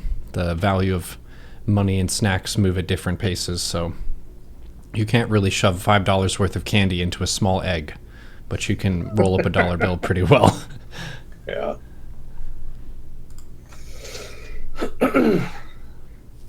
Well, before we go today, I guess there's one more thing I wanted to throw in, because we did get some comments on the last video. So I just wanted to throw out that I don't think that Ukraine or the West were behind the suicide. Well, it wasn't a suicide attack, the terrorist attack in Moscow. Yeah, I don't think there's any logic to that. Like, there's nothing to gain from trying to make that happen from the West's perspective. Like, we don't get anything out of that. It doesn't make any sense to me. I guess the person making the comment made the point that, the people who did the attack were Tajiks, and that they're largely migrant workers, and they don't want to put the source of their income, access to the Russian market, at risk. But to that, I would say terrorists don't care about overarching macroeconomic policy, right? They're not known for that. So, I don't think ISK, Islamic State, is going to give a shit if there is a crackdown that makes it harder for Tajik migrant workers to get into Russia. That's not going to be a deterrent for them. And, ISK has been pretty active in the region anyway, especially in Afghanistan. So it's not like it's a big stretch that they would stage a big attack like this. I don't think it's like outside the realm of possibility that they launched an attack just for the sake of doing it. Again, they themselves say that they did it. They have video of it. And they have, technically, from their perspective, they have reason for it, since it's revenge for Syria, apparently. And I would add here that I don't think the United States government secretly controls Islamic State from behind the scenes. I don't think I should even have to say that. I don't think that would be controversial with the vast majority of people, but apparently there are some people who believe that. Like, no, we did not, in fact, create Islamic State. In fact, the United States spent a lot of time fighting against Islamic State in Iraq. That's pretty much how they were created. We were fighting Al-Qaeda, and then one of Al-Qaeda's subgroups basically broke away. Well, actually, it was Al-Qaeda's regional group, wasn't it? It was Al-Qaeda's group in Al-Qaeda, in Iraq, rather, sorry. Al-Qaeda's branch in Iraq got too radical and basically became its own independent organization. And then Al-Qaeda started affiliating with other groups in Iraq. And so the splinter group is what became Islamic State. So, even Al-Qaeda didn't like them. And they've basically just been on everybody's shit list ever since. Yeah, if Al-Qaeda thinks you're crazy, like, you've got a lot going on. Yeah. But I just wanted to throw that out there. Like, I didn't fall for the narrative that the West was not responsible for the terrorist attack. I just don't think it is, because that makes more sense to me. But hey, I've been wrong before. So, if you want to put out a counter argument, feel free to do so. Yeah, it's a refreshing thing to be proven wrong. I think it depends on who you are, but this was one of the things that, if we can celebrate Kukio a bit more, that he was really good at, was that if you told him something and he realized that he was wrong about it, he would be very grateful to you for correcting his misconception. And that's an attitude that we should strive for as people. To, if you walk into a conversation with a pretty firmly set opinion about something, and then someone just like overwhelms it with a much stronger opinion that has much more firm evidence, and they're able to back it up and explain it to you, that's an opportunity where you can be like, oh my gosh, you just saved me time for being wrong for the rest of my life. Thank you. Like, that's a blessing, when a lot of people, they'll take that as an intellectual failure on your part of, oh my gosh, I can't let them be right about this. That means they're smarter than me. That's ego. The real win is to say, the knowledge is what matters. I am just a person, and everyone is fed some incorrect information. So being able to read a story and then not be convinced by it is a skill just as much as reading a story and seeming like it's credible. We're always working with partial information. We don't have full information. and it's possible to make fake information. So we're all trying to navigate the space of what is true and what is untrue, and everyone has a different vantage point in that. So being able to admit when you're wrong about stuff can be really big for just your knowledge gain over time. You can probably think of friends and family or anyone who's very stubborn and set in their ways, and they'll never admit that they're wrong about anything. That's a person who really can't grow in their knowledge about the world. For you to be able to talk to someone, be proven wrong, and adjust your view, that's big. That's wisdom, and that's humility, I think. Just respecting truth. Yeah, we've talked quite a bit about him. We've talked quite a bit about him before. Mm-hmm. So he lives on in spirit. Hell yeah. And he also has taught us a good deal about speechcraft. The way that I spoke as a person before I met him was pretty different. Not crazy different, but definitely I spoke faster. I used more ums and uhs, and it was more like just trying to get the words out as quickly as possible. When he was probably the first, you're in this category as well, of people who I would consider to be very smart, very gifted and talented, but you're not in a hurry to say what you're trying to say. And you're not really rushing with how you think about stuff. You like to take your time and think about things, I think is a personality thing. But it also means that if you take your time to think about stuff, you're less likely to make errors, which is good. And then you're also less likely to lose people by going too fast. Because certain people, either they're paying half attention or English second language or whatever. But being able to be eloquent and slow down your idea to make sure you don't lose anyone, and also to be able to try to explain stuff. Because if you have opinions but you can't really explain them to other people, that's a fairly weak opinion to hold. You should be able to really articulate why you believe what you do. And then the big win for being a good diplomat with people is being able to understand why the other person believes what they do, even if you don't agree with it. And this is how he would deal with religious people and that kind of thing. Was he wouldn't put them on the spot as though he's trying to win in a debate. He would want to really know their perspective and know where the strong points were in their perspective, where they really believed it, and maybe the reasons for that. And then also the weaker positions in their belief system and why they didn't really have as hard set of opinions in that. So personal challenge to you, chat and YouTube comments. Whenever you're talking with other people, try to strive to understand the why of what they believe and not just the what, because that humanizes them. That also helps you understand them better and be patient with them. And we could use a lot more of that, especially coming up with the silly election festivity later this year. Oh God, I'm not looking forward to it. Yep. I'm preemptively exasperated with it. Yeah. I'm kind of going into it just accepting both outcomes so that whenever one of them arrives, I'll already be prepared. So I'm not hoping that Biden wins. Just to fully admit bias and everything here, I'm not like a 50-50 split between Trump and Biden. To me, the reason that I would go for Biden here isn't because I like him at all. There isn't really anything about Biden that makes me excited about him as a candidate. It's just the administration that has been behind him is similar to the administration that was behind Obama, which to me I didn't have very many issues with. So it seems like a safe status quo pick. Doesn't mean that I think he's a good president per se. And I feel like that's why a lot of people groan whenever they vote here, is we don't really have like universally charismatic candidates that everybody likes right now. You have people who are really going to bat hard for certain issues, but you can't really be the champion of all the issues right now because some of them are not compatible with each other. But we'll see. Yeah, if you go into the voting booth and you feel good about yourself, that's a you problem because no one does anything good in there. You choose between two bad things. I'll say this, people, I guess I'm speaking to the Americans here, but you do keep in mind there are other things to vote on the ballot other than the presidency, and those other offices are just as important, if not more so, than the presidency, especially to your day-to-day life. Local government is a major force in your day-to-day life, and the ability to shape it is probably the most powerful tool that you have in terms of influencing political outcomes. Mm-hmm. So, don't shortchange it just because it's not a sexy political election that all of the media is covering 24/7. Those local offices do matter. Yeah. And also, we do have checks and balances on the president. Thank the founding fathers.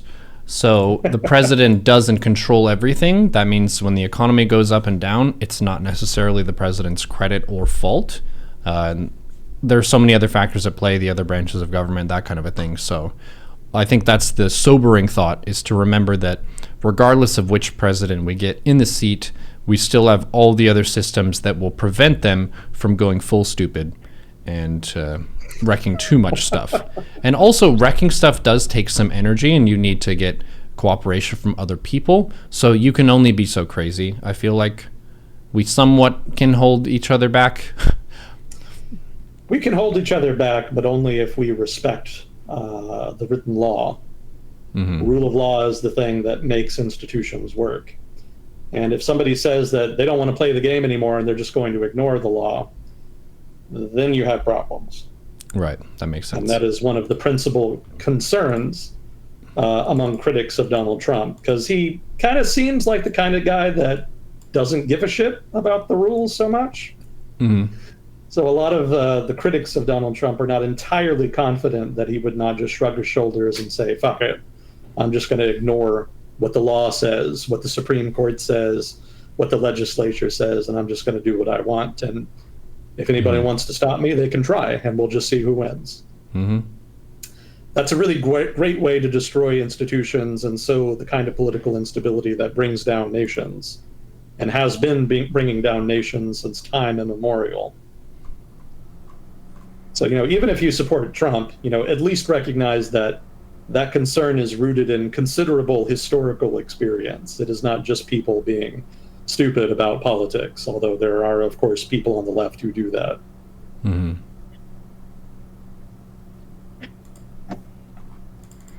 Yep, so if... go ahead. Go ahead.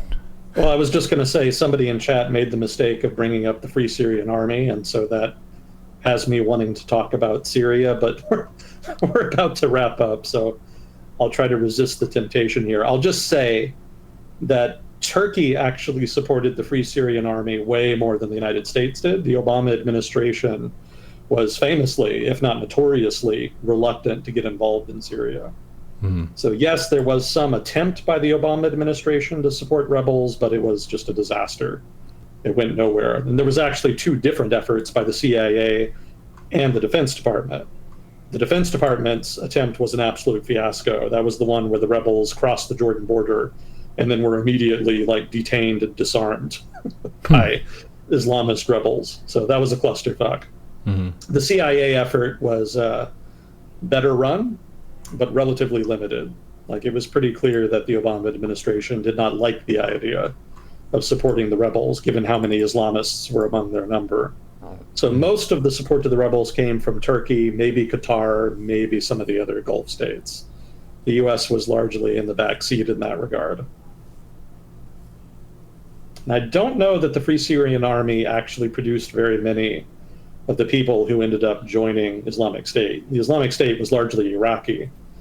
The survivors of, the Iraq War basically crossed the border from Iraq into Syria very early on in the unrest in Syria that led to the civil war.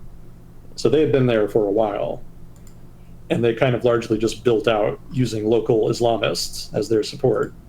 Islamic State was never that large. The fact that they were able to expand as much as they did had more to do with the fact that their members were militant zealots who were willing to go to extreme lengths and use extreme violence. Keep in mind, one of the central strategies that the Islamic State used was not any kind of military strategy, but just intimidation. They were famously present on social media.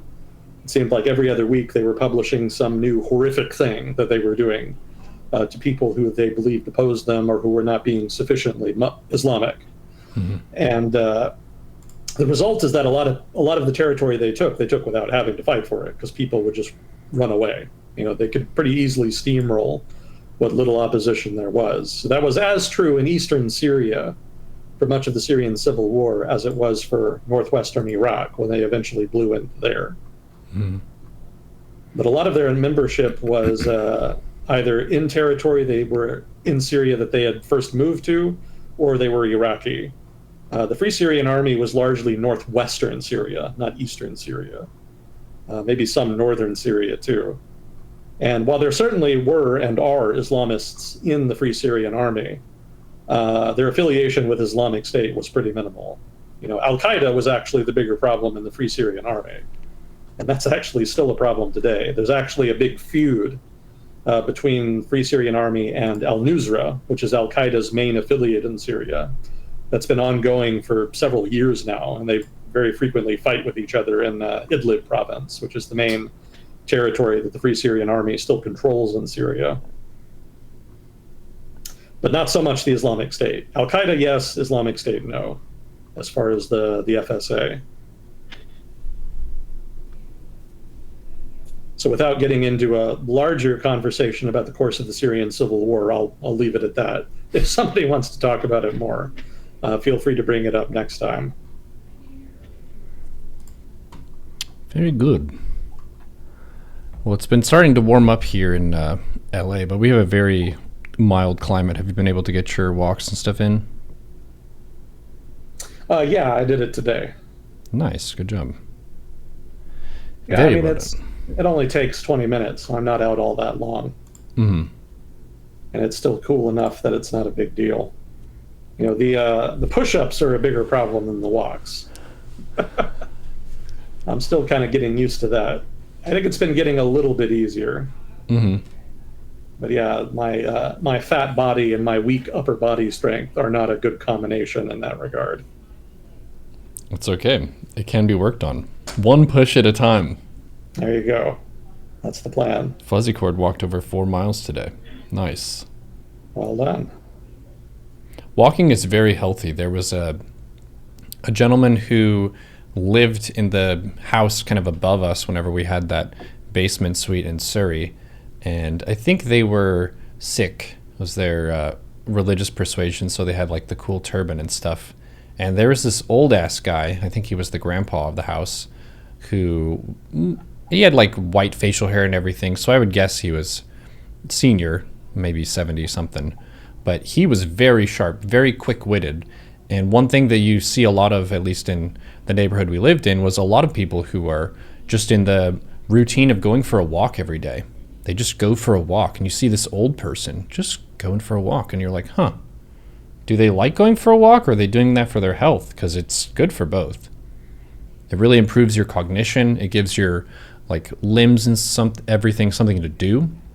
So it stimulates you, gives you activity, and then you also just have a lot of different things happening in your visual field, in your environment. So it really wakes you up to at least some level of fight or flight.